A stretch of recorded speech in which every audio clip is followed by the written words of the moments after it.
اس جسم میں زندگی بڑی محدود ہے اور یہاں سے ہم نے جانا ہے. جانا کہاں ہے؟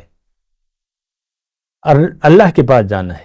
ہم اللہ کے ہیں اور اللہ کے پاس واپس جائیں گے. قرآن کی آیت ہے. تو جانا واپس اللہ کے پاس ہے. تو اللہ تعالیٰ نے قرآن میں لکھ دیا ہے کہ بھئی میں تم سے پوچھوں گا.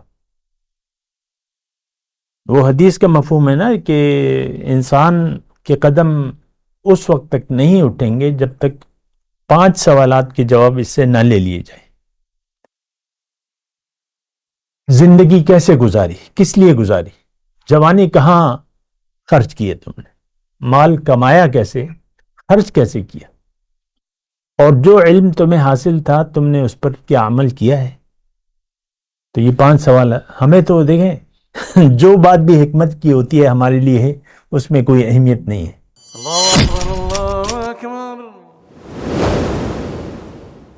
اللہ.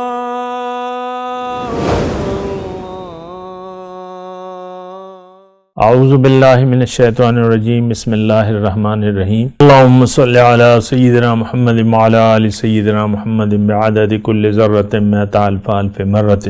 سامعین و ناظرین کرام، السلام علیکم ورحمۃ اللہ وبرکاتہ. آج کا ہمارا موضوع زندگی کو اللہ تعالیٰ کے لیے کیسے خاص کریں یا خالص کریں. تو دیکھیں یہ بہت اہم بات ہے، بہت اہم موضوع، بڑا اہم ہے، اور یہ براہ راست ہماری زندگی کی کامیابی یا ناکامی سے اس کا براہ راست تعلق ہے. یعنی اگر ہم زندگی کو اللہ کے لیے خاص نہیں کریں گے تو ناکام ہوں گے، نجات نہیں پا سکتے، فلاح نہیں پا سکتے، اور دوزخ کے اہل ہو جائیں گے. تو زندگی کو اللہ کے لیے خاص کرنا نہایت ضروری ہے. اور دیکھیں یہ اس میں کوئی اتنی مشکلات نہیں ہے. اور یعنی سب سے پہلے یہ ہے کہ آپ زندگی کو سمجھیں، زندگی کو سمجھیں اور پھر سمجھ کر، سوچ سمجھ کے زندگی گزاریں. ہمارا تو مسئلہ یہ ہے کہ بچہ پیدا ہوتا ہے تو اس کو ظاہر کے علاوہ تو کچھ نظر نہیں آتا ہے. آپ دیکھ لیں ہمارے چھوٹے بچے وغیرہ کھیل کود اور بس شرارتیں، کھیل کود، اس میں مصروف رہتے ہیں. شرارتی بچے ہمیں اچھے بھی لگتے ہیں، شرارت کرتے ہیں، ہم ان کے ساتھ کھیلتے ہیں، وہ ہمارے ساتھ کھیلتے ہیں، یا اپنے طور پر کچھ عرض. تو انسان یعنی ظاہر یعنی دنیا میں پیدا ہوا ہے اور اس کی عقل محدود ہے، عقل محدود ہے، اس کی زیادہ سوچ سمجھ نہیں ہے، اس کی سمجھ جو ظاہر تک محدود ہے. حواس خمسہ ہم جسے کہتے ہیں نا. تو پھر ماحول بڑا اثر رکھتا ہے. ہمیں ماحول ملا ہے دنیا داروں کا، ہمارے ماں باپ دنیا دار تھے، معاشرہ ساری، اس وقت کی میں بات کر رہا ہوں 8 ارب لوگ ہیں، سب دنیا دار ہیں، دنیا کے پیچھے دوڑ رہے ہیں، خواہ وہ ہندو ہے کہ مسلمان ہے فرق نہیں ہے، سب کی منزل دنیا ہے. تو ماحول کا اثر ہوتا ہے، گھر ماں باپ کا اثر ہوتا ہے.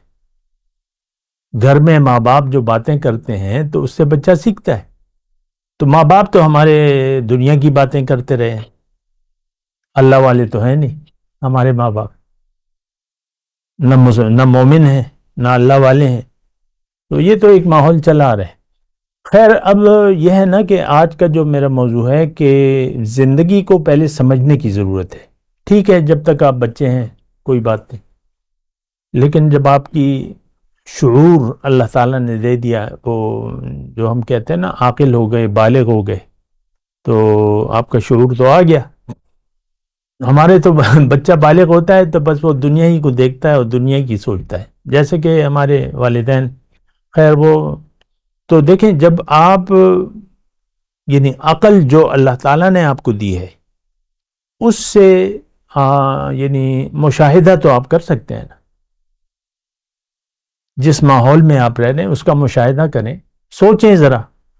عقل دی ہے یہ سوچنے کا کام کرتی ہے، اندازہ لگائیں ہم بچپن سے کسی چیز کے متعلق اندازہ لگاتے ہیں، ہمارے ماں باپ ہمیں تربیت دیتے ہیں، گرم چیز کو کہتے ہیں نہیں اس کو ہاتھ نہیں لگانا، گرم ہے گرم ہے گرم ہے، تو پھر بچہ گرم سمجھتا نہیں ہے تو وہ کبھی منہ سے یا انگلی ڈال لیتا ہے گرم، تو اسے پتہ چل جاتا ہے کہ مشاہدہ. تو ہم جس ماحول میں رہ رہے ہیں اس کا مشاہدہ کریں، اپنے آپ کا آپ مشاہدہ کریں کہ آپ ہیں کون، کس نے بنایا آپ کو، کس نے پیدا کیا اور کیوں پیدا کیا. کیونکہ پیدائش سے پہلے تو آپ کی کوئی تاریخ نہیں ہے نا، آپ کی جو زندگی شروع ہوئی ہے پیدائش کے بعد ہے، تو آپ کی بنایا کس نے ہے اور کس لیے بنایا، دو سوال کریں آپ. آپ کو ماں کے پیٹ میں ساری ترتیب شکل وغیرہ اعضاء کس نے بنائے ہیں، اور یہ پھر سوال کریں کس لیے بنائے ہیں، کیوں زندگی کیوں دی ہے. زندگی کو سمجھے بغیر آپ ناکام رہیں گے. ایک ابتدائی طور پہ میں بات کرتا ہوں. دیکھیں میں آپ کو ایک مثال دیتا ہوں. ایک کوئی بات آپ نے لکھنی ہے، کوئی خط لکھنا ہے، کوئی لکھنا ہے، آپ کو قلم کی ضرورت ہے. ایک مثال ہے،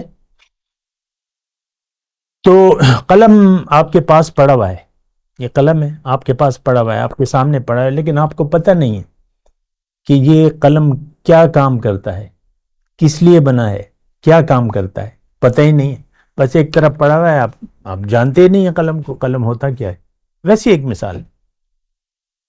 تو آپ کی ضرورت ہے لکھنا، تو اس سامنے پڑا ہوا ہے، تو قلم سے تو آپ ایک چیز پڑھ بھی ہے، آپ اس کو پہچان ہی نہیں پا رہے. قلم آپ کے سامنے پڑا ہوا ہے، آپ پہچان ہی نہیں پا رہے کہ بھئی یہ قلم یہ لکھنا کا کام کرتا ہے اور بڑے کارآمد چیز ہے، اور نہ آپ کی کوئی طلب ہے کہ بھئی یہ چیز ہے کیا، سوچ بھی نہیں رہے. تو پھر تو مقصد تو آپ نہیں حاصل کر سکتے، کیسے لکھیں گے. ویسے ایک میں نے مثال لی. اسی طرح زندگی ہے، ہم ایک جسم میں رہ رہے ہیں، یہ جسم ہے، یہ مکان ہے، ہم اس میں رہ رہے ہیں، اور ایک زندگی ہم گزار رہے ہیں.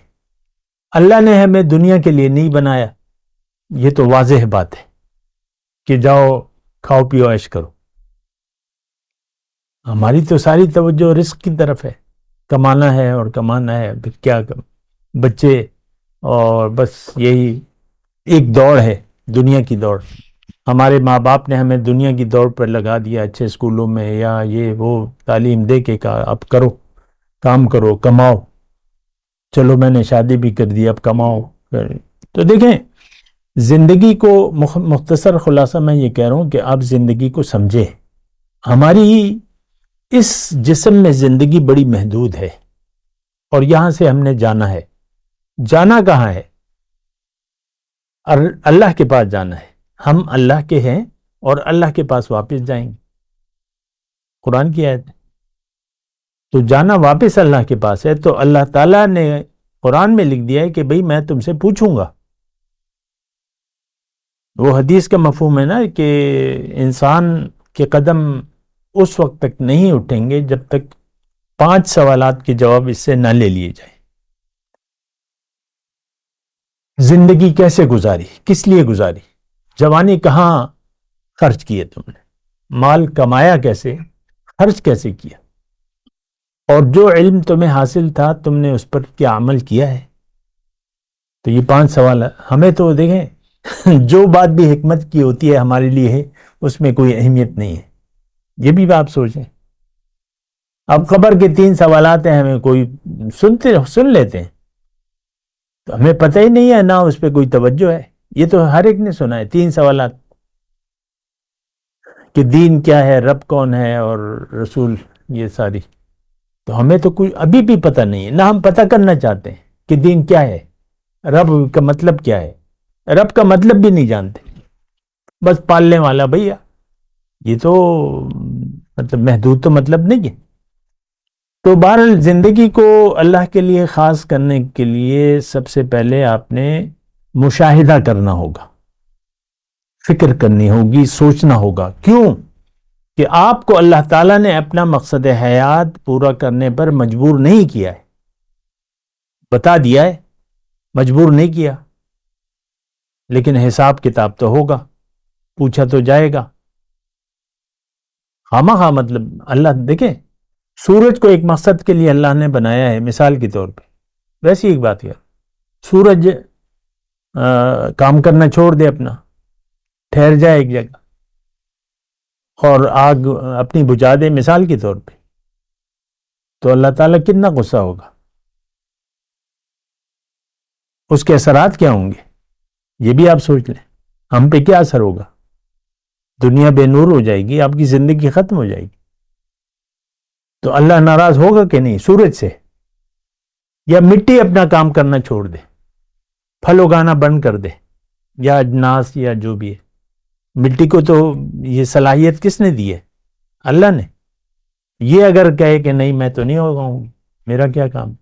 بات کرتے ہیں ایک وقفے کے بعد۔